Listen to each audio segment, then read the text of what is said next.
IPL-ൽ ഡൽഹി ക്യാപിറ്റൽസിനെതിരെ മുംബൈ ഇന്ത്യൻസിന് ആവേശവിജയം.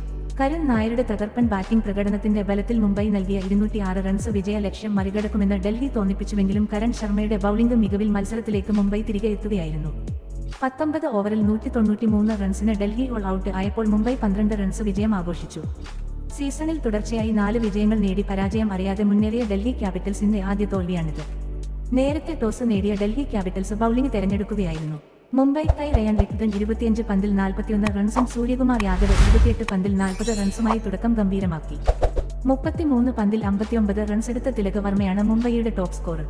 അവസാന ഓവറുകളിൽ 17 പന്തിൽ പുറത്താകാതെ 38 റൺസെടുത്ത നമൻദിറിന്റെ പ്രകടനമാണ് മുംബൈ സ്കോർ 200 കടത്തിയത്. ഡൽഹി ക്യാപിറ്റൽസിനായി കുൽദീപ് യാദവും വിപ്രാജ് നിഗവും 2 വീതം വിക്കറ്റുകൾ വീഴ്ത്തി. മറുപടി ബാറ്റിംഗിൽ ഡൽഹി ഇമ്പാക്ട് പ്ലെയറായി ക്രീസിലെത്തിയ കരുൺ 40 പന്തിൽ 89 റൺസാണ് അടിച്ചെടുത്തത്. എന്നാൽ കരുൺ പോയെടുത്ത് ഡൽഹി ക്യാപിറ്റൽസ് കളിയും കൈവിട്ടു.